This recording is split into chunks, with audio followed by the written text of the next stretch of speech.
Good morning dear students, welcome to online classes. Last class में हम लोगों ने प्रश्नावली 3.2 को समाप्त किया था, जिसमें हम लोगों ने सभी प्रश्नों को ग्राफिक विधि से हल किया था।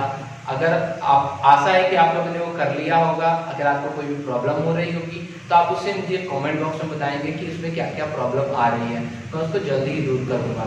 और अगर आप हमारे चैनल पे नए हैं तो इसे आप सब्सक्राइब कर लें, जिससे आने वाली वीडियो तक सबसे पहले पहुंच सके। तो आज का जो हमारा टॉपिक है वह है रैखिक समीकरण को हल करने की बीजगणितीय विधियां। इससे पहले हम लोगों ने ग्राफीय विधि पढ़ा था, तो बीजगणितीय विधि की आवश्यकता क्यों पड़ी।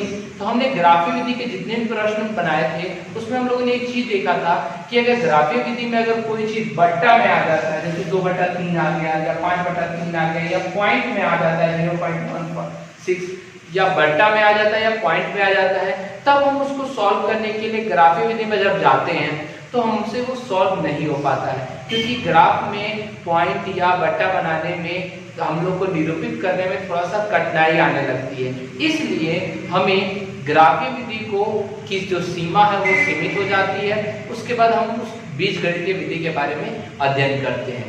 ठीक है, क्यों करते हैं समझ में आ गया, क्योंकि उसमें बट्टा या दशमलव वाले पार्ट को हम नहीं कर सकते हैं।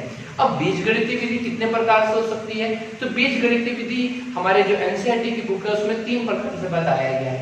पहला है प्रतिस्थापन विधि, जिसको इंग्लिश में सब्स्टिट्यूशन मेथड कहते हैं। दूसरा है विलोपन विधि, जिसको एलिमिनेशन मेथड कहते हैं। और तीसरा बज्रगुणन विधि, जिसको हम लोग क्रॉस मल्टीप्लिकेशन मेथड कहते हैं। ये 3 विधि जो है हम लोग को बीजगणितीय रूप में पढ़ने के लिए बीजगणितीय विधि कहा जाता है इनको, जिसको हम लोग को एनसीईआरटी में 10th में पढ़ना है। ठीक है, तो हम एक एक करके इन तीनों विधि के बारे में अध्ययन करेंगे।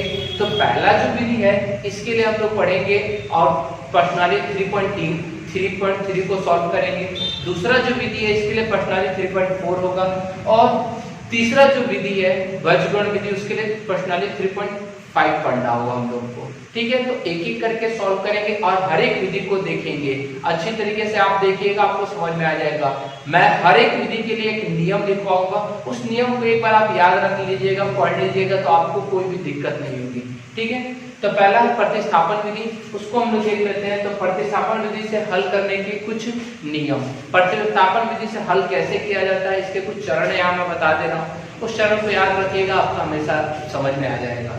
चलिए, तो पहला चरण है किसी एक समीकरण के एक चर मान को दूसरे चर के पदों में लिखा जाता है। सबसे पहले चरण में क्या किया जाता है कि किसी एक समीकरण, 2 समीकरण होते हैं तो कोई एक समीकरण ले लेंगे, उसके कोई एक मान को, एक चर मान को दूसरे के पदों में लिखा जाता है। जैसे कि हम एक उदाहरण यहाँ ले लेते हैं, मैं इसको मिटा दे रहा हूँ। ठीक है, आप लोग इसका नाम और लिखना है तो लिख सकते हैं, ये इंट्रो में है। यहाँ हम एक एग्जाम्पल ले लेते हैं और बिल्कुल अच्छी तरीके से तीनों चरण को देखेंगे और हमारा सवाल बन जाएगा। पहला चरण क्या है, तो पहले सवाल एक ले लेते हैं हम लोग, एक उदाहरण ले लेते हैं हम लोग। उदाहरण हमने लिया, बहुत आसान उदाहरण ले रहे हैं, x + y = 14 और x - y = 4। ठीक है, बहुत आसान उदाहरण ले रहे हैं क्योंकि आप लोग को समझ में आए। अब इसमें से कोई एक समीकरण क्या कर रहा है, पहला लाइन में किसी एक समीकरण के एक चर मान को दूसरे चर के पदों में लिखा जाता है। इन दोनों समीकरण में से कोई एक समीकरण आपको ढूंढना है, कोई एक जो आपको अच्छा लगे और आसान लगे, जो आपको सुविधाजनक लगे, वो एक समीकरण ले लेना है। तो इन दोनों में से कौन सा समीकरण आप लेना चाहेंगे, तो आप पहला भी ले सकते हैं, दूसरा भी ले सकते हैं। तो आप पहला लीजिएगा तो अच्छी बात है, दोनों तो लगभग आसान दिखाई दे रहा है, इसमें यहाँ प्लस है या माइनस है तो दोनों आसान है। ठीक है, तो हम कौन सा समीकरण ले लेते हैं, समीकरण 1 से। ठीक है, ये समीकरण 1 हमने बना दिया, ये समीकरण 2 है, तो समीकरण हमने क्या ले लिया, 1 से। ठीक है, पहला समीकरण हम लोगों ने ले लिया। पहला समीकरण क्या है, x + y = 14, यही है समीकरण 1, यही है। अब हम इसको सॉल्व करेंगे। कैसे सॉल्व करना है, तो इसमें क्या करना है, एक चर के मान को दूसरे चर के पदों में लिखा जाता है। मतलब कोई एक चर है, कोई एक चर ले लेते हैं, इन दोनों में कौन सा लेना चाहे, x को y के पद में लिखा जाता है। तो x को यहाँ रख देते हैं, x = 14 और प्लस इधर आके क्या हो जाएगा minus 14 minus Y 14 minus Y X बराबर क्या हो जाएगा 14 माइनस वाई हो गया। कैसे? तो हमने y वाले को इधर कर दिया, बोला गया है यहाँ पर एक चर के मान को दूसरे चर के पद में लिखना है, तो एक चर के मान x को y के पद में हमने लिख दिया, बस इतना हो गया। ठीक है, यहाँ तक कोई दिक्कत नहीं है, किसी को दिक्कत नहीं। अब आगे देखिए, इसके बाद दूसरा चरण क्या कर रहा है? दूसरा चरण कर रहा है पहले चर के मान को दूसरे रैखिक समीकरण में रखा जाता है। मतलब इसके मान को दूसरा रैखिक समीकरण, पहला का मान है ये, तो किस में रखा जाएगा? दूसरे में रखा जाएगा। तो लिखेंगे x के हिंदी लिखा जाएगा मान को, देखिए x का मान है ये, को समीकरण 2 में रखने पर, मतलब x के मान को समीकरण 2 में रखने पर क्या कहा गया? यहाँ पे हिंदी में क्या कहा गया? पहले चर के मान को दूसरे रैखिक समीकरण में रखा जाता है। तो दूसरा रैखिक समीकरण क्या है? x माइनस वाई बराबर 4, यही है दूसरा रैखिक समीकरण। तो x का मान कितना आया है? तो 14 माइनस वाई, तो x की जगह कितना लिखेंगे? 14 माइनस वाई, x की जगह लिखा गया, x की जगह x का मान रख दिए, फिर क्या है? माइनस वाई बराबर 4। समझ में आया? यहाँ पे मैंने क्या किया? जो x का मान है वो x की जगह पे मैंने लिख दिया, तो x की जगह 14 माइनस वाई, फिर माइनस वाई ये वाला उतर गया बराबर 4। यहाँ तो कोई दिक्कत नहीं। फिर क्या कर रहा है? रख दिया हमने। फिर इसी लाइन में देखिए, तथा उस समीकरण को हल करके दूसरे चर का मान प्राप्त किया जाता है। मतलब इस समीकरण को हल करना है और दूसरे चर का मान प्राप्त करना है। तो इस समीकरण को हल करते हैं। हल करने के लिए 14 माइनस माइनस दोनों जुड़ जाएगा, माइनस माइनस दोनों जुड़ जाएगा, तो y और y कितना हो जाएगा? 2y बराबर 4, माइनस का 2y बराबर 4 और 14 धरा के क्या हो जाएगा? माइनस का 14 हो जाएगा। मतलब माइनस का 2y बराबर 4 माइनस 14। कोई दिक्कत तो नहीं है? क्या हमने किया? प्लस 14 वाले को उधर भेज दिया तो माइनस का 14 हो गया, मतलब पक्षांतर किया। अब माइनस का 2y बराबर 4 में से 14 गया तो माइनस का 10, तो y बराबर कितना आ गया? माइनस का 10 बटा माइनस का 2 प्लस हो गया, ये 2 बचे 10, कितना आ गया? y का मान 5। माने उस समीकरण को हल करके दूसरे चर का मान प्राप्त किया जाता है। हमने यहाँ मान प्राप्त कर लिया, y का मान हमें प्राप्त हो गया, इसको हमने हल किया। हल करने के लिए कोई दिक्कत नहीं है, क्या करना है आपको? प्लस वाले जो भी उधर अंक वाला है उसको इधर भेज देंगे और y वाले को इधर रहने दिया गया और y हमने मान कर लिया। बहुत आसान है। पहले फिर से देखिए, पहला क्या करना है? समीकरण से कोई एक समीकरण ले लेंगे। पहला चरण में ये क्या है? कोई एक समीकरण को दूसरे चर के पदों में लिखना है, फिर x के मान को, जो भी मान है उस मान को किस में रखना है? समीकरण 2 में रखना है, और रख करके आपको एक चर का मान, मतलब दूसरे वाले चर का मान प्राप्त हो जाएगा। हो गया? 2 तो हो गया। अब तीसरा चरण क्या कर रहा है? दूसरे चर के मान की सहायता से पहले चर का मान प्राप्त किया जाता है। मतलब कि इसको मैं यहाँ पर ऐसे घेर देता हूँ जिससे कि ये खत्म नहीं हो गया। ठीक है, मैं अब इसके नीचे यहाँ लिख रहा हूँ, इसके नीचे वाला यहाँ लिख रहा हूँ। ठीक है, क्या कर रहा है? दूसरे चर के मान की सहायता से पहले चर का मान प्राप्त किया जाता है। मतलब दूसरा चर कौन है? y है। y की सहायता से x का मान प्राप्त किया जाता है। मतलब इसलिए x बराबर कितना मान था हम लोग का? 14 माइनस वाई, 14 माइनस वाई था, 14 माइनस वाई का मान कितना है? 5, तो y का मान 5, 14 में से 5 लिया 9, x का मान कितना आ गया? 9। अतः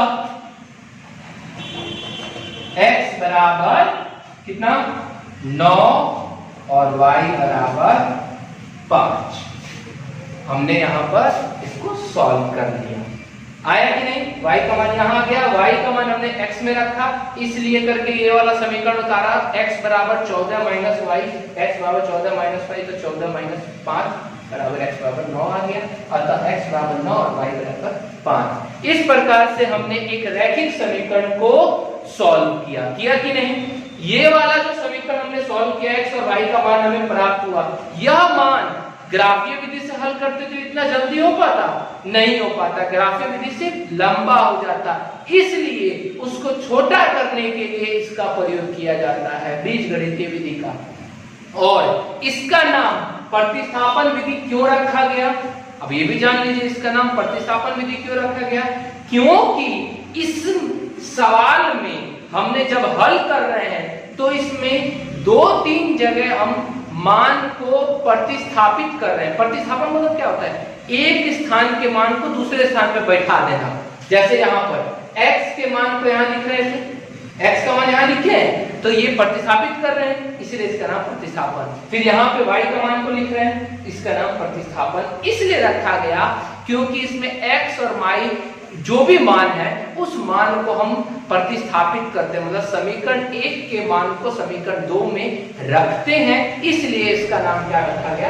प्रतिस्थापन विधि। तो ये समझ में आ गया प्रतिस्थापन विधि से हल।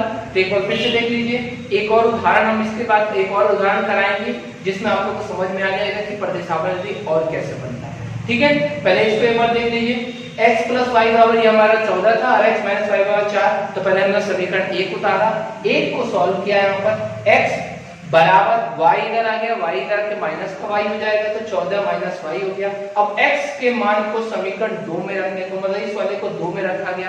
क्यों 2 में रखा गया? क्योंकि यहाँ पे हमने कौन सा समीकरण लिया है? 1 लिया है। जब यहाँ 1 लिए हैं तो यहाँ 2 में रखेंगे, और यहाँ अगर 2 लिए रहते तो यहाँ कितने में रखते? 1 में रखते। x माइनस वाई बराबर 4, समीकरण 2 लिख लिया, x की जगह पे कितना आया? 14 माइनस वाई रख दिया गया, 14 y दोनों जुड़ के 2y हो गया, 14 को इधर भेज दिया, माइनस का 14 हो गया, माइनस का 2y बराबर माइनस का 10, y बराबर इधर गुणा में इधर के भाग हो जाएगा, काटा पीटी किए तो 5 आ गया। इसलिए x बराबर 14 माइनस वाई, 14 माइनस वाई का मान 5, तो 14 से 5 गया 9, अतः x बराबर 9 और y बराबर 5। अतः लिख दिया जाता है, सबके लास्ट में आप अतः जरूर लिखा कीजिए, इस तरह से कोठा में भर सकते हैं। ठीक है, तो हमारा ये क्वेश्चन समाप्त हुआ। एक और उदाहरण देखेंगे, तब उसके बाद हम लोग होमवर्क करेंगे। ठीक है, चलिए स्टूडेंट्स, अब हम नेक्स्ट सवाल देखते हैं, एक और उदाहरण देख लेते हैं, उसके बाद हम लोग होमवर्क देखेंगे। तो उदाहरण हमारा है 7x प्लस माइनस 15y बराबर 2, समीकरण 1 है, और दूसरा है x प्लस 2y बराबर 3, समीकरण नंबर 2। बिल्कुल ध्यान से जैसे स्टेप पहला सवाल में किया था सेम वही स्टेप यहाँ करना है। स्टेप आपके पास लिखा हुआ है, इसको तो राइट डाउन कर लिए होंगे आप लोग। चलिए देखते हैं, 7x माइनस 15y बराबर 2 और दूसरा है x प्लस 2y बराबर 3। तो मैंने आपको बोला है इन दोनों समीकरण में से कोई एक समीकरण आपको लेना है। कहा गया यहाँ किसी एक समीकरण के एक चर के मान को। अब यहाँ पे 2 को समीकरण है, आप कौन सा समीकरण लेना चाहेंगे? ये 7x माइनस 15y और ये x प्लस 2y है, तो आपको आसान कौन सा लग रहा है? दूसरा नंबर आसान लग रहा है, तो यहाँ हम कौन सा लेंगे? दूसरा नंबर। आप पहला से भी लेके बना सकते हैं, आप अगर पहला से लेके बनाएंगे तब भी कोई दिक्कत नहीं है, सवाल गलत नहीं होगा। आसान के लिए मैंने कौन सा समीकरण लेने के लिए कहा? दूसरा समीकरण, इसलिए मैं आपको यहाँ पर करवा रहा हूँ उसको। ठीक है, तो यहाँ क्या लिखेंगे? समीकरण 2 से 2 मैंने क्यों लिया? क्योंकि 2 मुझे आसान लग रहा था, आपको भी जो आसान लगे उसको आपको लेना है। 2 क्या है? x प्लस 2y बराबर 3, यही है। तो x बराबर 2y को इधर भेज दिया है, तो 3 माइनस 2y। तो पहला हमारा हो गया, एक चर के मान को दूसरे चर के पदों में लिखा जाता है। तो एक चर का मान x, उसको y के पद में हमने लिख दिया, आराम से हम लोगों ने लिख दिया, कोई दिक्कत किसी को? पहला स्टेप समाप्त हुआ। अब दूसरे स्टेप पे बढ़ते हैं। दूसरा स्टेप क्या कर रहा है? पहले चर के मान को दूसरे रैखिक समीकरण में रखा जाता है, मतलब पहला चर का जो मान है, मतलब x का जो मान है, उसको दूसरे समीकरण में रखा जाता है। तो हमने कौन सा समीकरण लिया? 2 लिया है, तो रखेंगे किसमें? 1 में रखेंगे। मतलब यहाँ हम क्या लिखेंगे? x के मान को समीकरण 1 में रखने पर, ठीक है, एक में रखा गया, x का मान यहाँ पर रख दिया गया 7x माइनस 15y बराबर 2। तो 7x का मान यहाँ पे कितना था 3 माइनस 2y, x का मान रखा जा रहा है, बोला गया रखा जा रहा है, तो x का मान यहाँ रखा गया हमने 3 माइनस 2y, x की जगह रखा गया, फिर माइनस का 15y बराबर 2। 7 into 3 plus 2y minus 15y बराबर 2। 7 में मल्टीप्लाई करेंगे 7 3 का 21, 7 में 2 से 7 गुना 14 y माइनस 15y बराबर 2 हो गया। फिर से एक बार ध्यान से देखिए, 7 में 3 से गुणा करेंगे 7 3 का 21, क्योंकि यहाँ पे ब्रैकेट, हाँ एक बात याद रखिएगा, x का मान जब भी आप रखिएगा अगर x से पहले कुछ है, जैसे यहाँ 7 है तो उसको ब्रैकेट में जरूर कर दीजिएगा।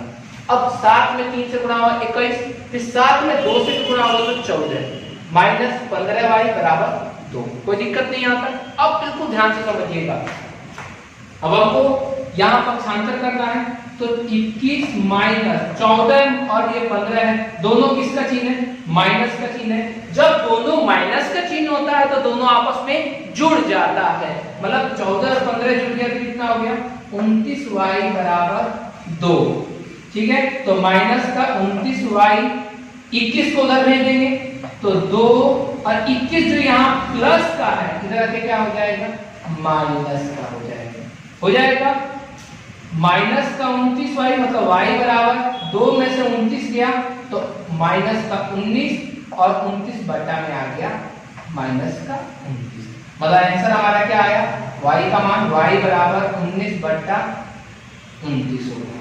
ठीक है, कैसे हुआ फिर से देख लीजिए, हमने यहाँ x का मान रखा, उसको मल्टीप्लाई किया, उसको सॉल्व किया। 14 हमारा माइनस का था क्योंकि यहाँ माइनस का था, और ये 15 भी माइनस का था, तो 15 और 14 जुड़ करके 29 हो गया। फिर 21 को हमने इधर भेजा तो 21 प्लस का था, इधर आके क्या हो जाएगा माइनस का हो गया। 2 में से 21 गया माइनस का 19, और माइनस का 29 यहाँ था, 29 यहाँ से उठ करके कहाँ गया बट्टा में आ गया, तो बट्टा में आ गया तो क्या हो गया आंसर 19 बटा 29, 19 बटा 29 आ गया।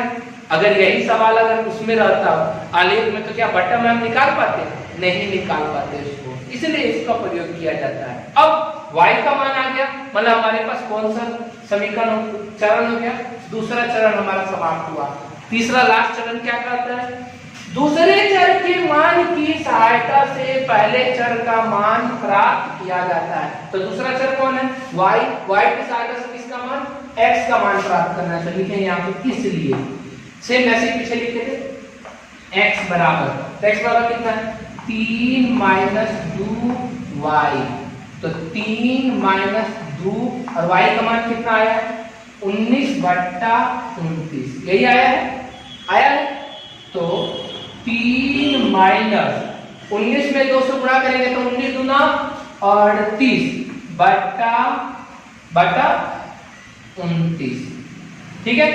अब इसका बट्टा का जोड़ करने आता होगा, नीचे 1 दे दिया गया, लघुत्तम निकाला गया, लघुत्तम 29 और 1 का लघुत्तम 29, लघुत्तम आया 29, 29 में 1 से भाग दिया गया तो 29 से कम 29, मतलब 29 बचा, मतलब 29 में 3 से गुणा करेंगे तो 29 में कहीं 3 से मल्टीप्लाई कर लीजिए, 29 में 3 से तो 3 9 27 क्या से 2 3 6 2 8, मतलब हमारे कितना आ गया 87, कितना आ गया 87 माइनस 29 में 29 से भाग दिया गया तो 29 29 1 आया, 1 में 38 से गुणा करेंगे तो 38 से कम 38 से कम 38। अब हम क्या करेंगे, इन दोनों को क्या करेंगे घटाएंगे, तो हमको क्या घटाना है 87 को किसमें घटाना है 38 से, 17 में से 8 गया, 7 में 7 जाएगा, 17 में से 8 गया तो 9 और 7 में से 3 गया 4, मतलब हमारा क्या आ गया आंसर